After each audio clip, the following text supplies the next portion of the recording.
When I was a kid, Rally was absolutely massive. It was shown on free-to-air TV as a highlights package on the BBC, and then I think it went to Channel 4 or Channel 5 a little bit later on. But the main thing was, these were just normal road cars tuned up and then raced, well, rallied, whether that was in the deserts of the Australian outback or in the mud of Scotland. But it was just absolutely brilliant. And the list of drivers at that time, Rally was stacked at this point, even if not everybody was at the peak of their powers, you know, somewhere at the end of their careers, somewhere at the beginning of their careers, and it was names like Makinen, Oriol, Gronholm, Kankinen, Vatanen, Rovanperä, the McRae brothers, and my personal favourite, Richard Burns. And part of the reason Rally had become so popular in this era is because of the People's Champion, Colin McRae. He'd become Britain's first ever World Rally Champion in 1995, and by the time this story takes place, he'd recently teamed up with Codemasters to make a certain rally game bearing his name, which became a top seller for the Birmingham-based studio, along with another racing game which also kind of epitomised the glory era for a particular form of motorsport, TOCA 2. Then there was the cars, the Impreza, the Evo, the Celica, the Corolla, the Escort, the 306, the Cordoba, and unlike the modern rally cars out there in 2023, they were normal road cars tuned to go fast. Sure, they'd have had a proper racing chassis and roll cages and all that going on, just like a modern BTCC car, but outwardly, they were the sort of road cars you could buy.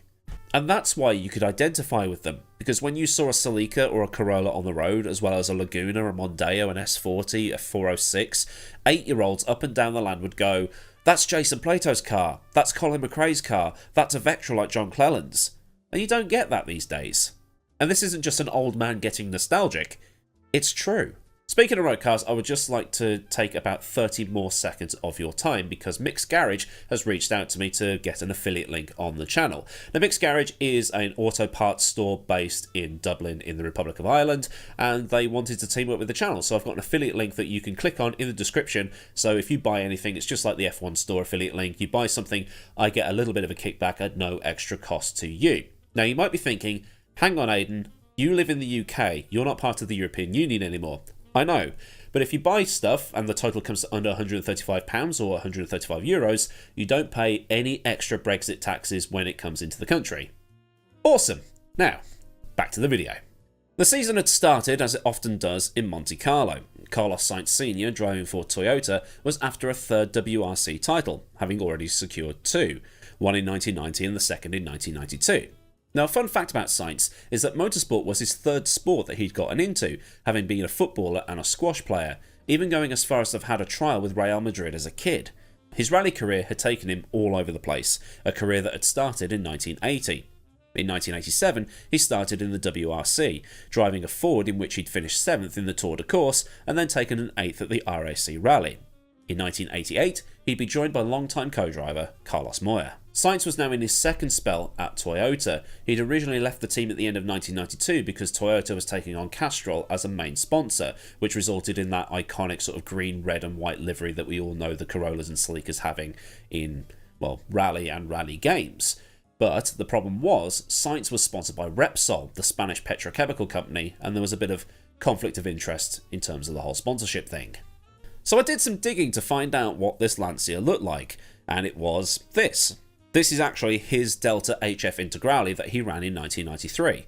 Now, I don't know much about Lancias. They're a tad before my time, even if I was a mere 3-year-old in 1993, but there's something about the Delta Integrale. Can't quite put my finger on it. Is it in RSF RBR? Might need to do some banter stages in it.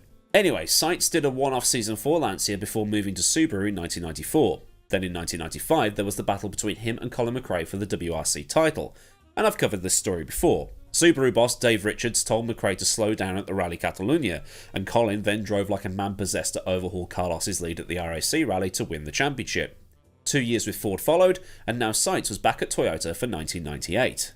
This was part of Toyota's redemption arc. The Cologne-based Toyota Team Europe outfit was trying to put right what went wrong in 1995, when the Nigels that do all the scrutineering in the WRC found that Toyota had created one of the most genius cheats in racing history. They'd worked out a way to build a hack into the FIA-mandated restrictor plate that meant that when the car was standing still, it was all kosher, but when it was running, the thing was bypassed and it produced some extra power. There's two hilarious parts here. Number one is the photograph that I'm going to use in that last paragraph probably isn't the 1995 car. The second part is Toyota cheated and still couldn't win. They would have been better off just playing by the rules. But it was a cheat so devious that even Max Mosley had to take time to go, that is actually brilliant, before kicking them out for an entire year. Then they brought the Corolla in late 1997. I think. I can't really tell given that there's so many events and stages and all that stuff, but they were in full time for 1998 at least. Sainz had won at Monte Carlo and then finished second in Sweden behind Tommi Mäkinen. Both cars retired in Kenya before Sainz finished second again behind McRae at Portugal, with Mäkinen retiring there too. 2 poor results at Catalonia and in Corsica, but then he was back on the podium at Argentina, albeit second behind Mäkinen. 4th at the Acropolis Rally, 1st in New Zealand, 4th at San Remo, and 2nd again in Australia. Mäkinen, meanwhile, had been 3rd in New Zealand and then won 3 in a row to set up a title showdown at the RAC Rally, with just 2 points in it. It has to be added at this point that a couple of cars that Mitsubishi used in this season were still running to Group A regulations. Group A being what became the top category in rallying following the demise of Group B in 1986. The World Rally cars being run by the likes of Subaru and Toyota are the rally cars of my childhood, and continued to be used with varying regulation changes up until 2022 when Group Rally 1 came into effect. Okay, things like the Ford Fiesta from about 2017 still resembled a road car, but it's got too many bits sticking off it, if that makes any sense. The cars used in the late 90s, both in rally and touring cars, were much closer to showroom spec. Again, at least on the outside. But that's just me. Win on Sunday, sell on Monday really is dead, isn't it? Mitsubishi had their 2 main drivers in different cars. Mäkinen was in a Lancer Evo, but Richard Burns had the Charisma GT. Now this has caused some confusion with the old research thing, because you have some places, not including Wikipedia, that say all the Mitsubishi drivers use Lancers, but then you go on EWRC, which has all the results for all of the seasons, and it says that Burnsy won the Safari Rally in a Charisma. But then you go to Richard's Wikipedia page, and it says that it was a Lancer that he won in at the Safari Rally. Send help. McRae had won the opening few stages to take an early lead, and him and Burnsy were putting on a show for the home fans. McRae had actually been out of contention for the championship after the rally in Australia, but still, him and Burnsy were going at it. But the championship was going to take quite the turn. As part of the support event, there was a historic rally featuring a lot of classic cars. One of those being a Hillman Imp, something that would have probably been bought as part of a cheap car challenge on Top Gear. Imps had been used in the then called British Saloon Car Championship in the 1970s, but the long story short is, one of these Imps had dropped some oil at some point along stage 6 of the rally, which was at the Millward Proving Grounds. Mäkinen got onto this oil, slid wide and smacked the right rear of his car off a concrete block that ripped the right rear wheel off. When McRae came through the same corner, he had the time to go, "Ayo, that's somebody's wheel." After this stage, Mäkinen had attempted to drive his car to the service area, but after a couple of miles, a policeman on a nearby estate spotted this 3-wheeled Lancer and basically said, "Look, I know you're Tommi Mäkinen, but I can't let you legally drive this vehicle in this condition." I know that's going to get some people riled up and be all, "Oh, job's worth copper, it's Tommi Mäkinen, just give him an escort," and so on, but it's in the rulebook. WRC cars must be fully road legal and carry number plates and the mandatory safety equipment, obviously. As bollocks as that seems, that Lancer was not road legal. Well, maybe in Sparkbrook it is. "I've got proof of tax and MOT, mate, it's even insured, look, I've got it right here."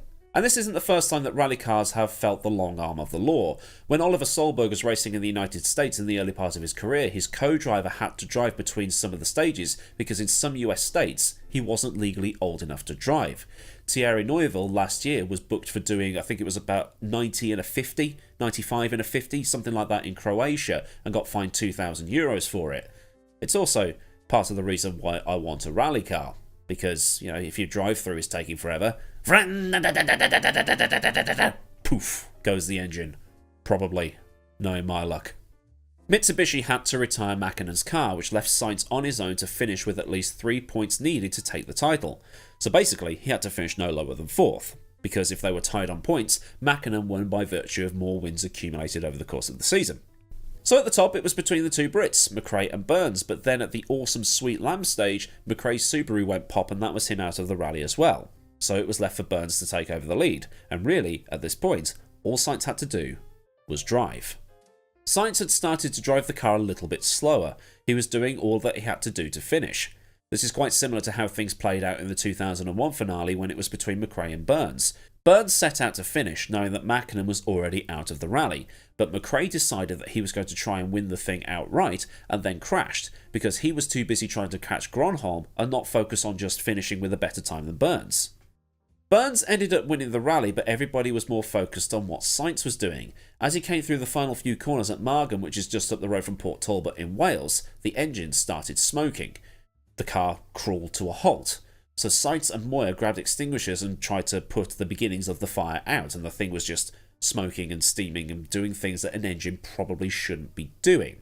Sainz gets back in the car to try and start it up, but it's no use, the engine wouldn't turn over, and they both start shouting expletives in Spanish. The commentary I found is also in Spanish, and while I can speak enough Spanish to get by, struggling to translate here. The engine by this point had gone. It was smoking pretty badly. And then you had a dejected Sainz just 700 yards or so from the finish line, accepting that this wasn't going to be his season. And once again, the third title had eluded him. Makinen, by some miracle, had won the title. Then Moyer lobbed his helmet through the rear windscreen of his Toyota. Speaking to Dirtfish's podcast, team manager Pete Donaldson explained, "He was using lower RPM in the car, and I was told long after the event by one of the chief mechanics they'd kept making the boost higher and higher on Carlos's car because the engine wasn't being revved. I can imagine there was some reasoning behind that action if this did happen, but I never pursued the answer within the team. It was a sore point as our engines were generally super reliable. We moved on into 1999 with that experience behind us." The bottom line is we, as a team, made a mistake, either overboost, which I tend to believe, a faulty batch of parts, or something similar. That engine had no history of failures prior to this event or afterwards. It was being driven as gently, carefully and sensibly, bearing in mind what was at stake, as Carlos could, and it just let itself go. He did nothing at all to deserve that end. But Sainz has countered this, saying that conrod problems had been affecting the cars, with Gronholm's car having a problem on the first day and then Oriol's car having the same problem a bit further along the line. There's also the what-if surrounding a potential penalty that Makinen could have received in Australia, where he jumped the start by nearly 2 seconds. But Toyota withdrew the protest because, well, they never explained why. Could have had something to do with the cheaters dobbing in a potential cheater, or because winning in the steward's office wouldn't be a fitting way to win. But that's down to you to decide. But at the end of it all, this was at a time when Rally was in a golden era, and a winner-takes-all fight to the end ended up producing a heart-in-mouth moment.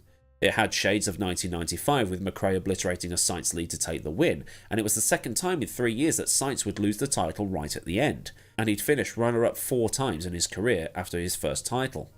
The third title never came, but Sainz was still competitive all the way up until 2004. Between 1990 and 2004, Sainz finished outside the top 3 on just 4 occasions, with his final full season in the WRC being a 4th place for Citroën at the start of the reign of the Sebastians. But whatever happened to the Corolla that day will always be up for debate. Was it overboost, or was it just one of those things? But it's got an eerie hallmark of something that would happen at the 2016 24 Hours of Le Mans, where the car in front, albeit going very slowly and crawling to a stop, was a Toyota. So then, a look at Carlos Sainz's agonising end to the 1998 Rally GB. If this has been something new for you, then do like the video so I know and good job was done. And for more like this, get subscribed with that bell on so you never miss out on a future video. Massive thanks to the patrons and channel members who support this channel at a more personal level. And if you want to join in, then there's a link to Patreon in the description, the buttons for joining and super thanks under the video, and there's also my F1 Store affiliate and Mixed Garage affiliate in the description, along with links to Discord and to my socials. So until next time, I've been AdmiralLaWind. Have a great day wherever you live in the world, and goodbye.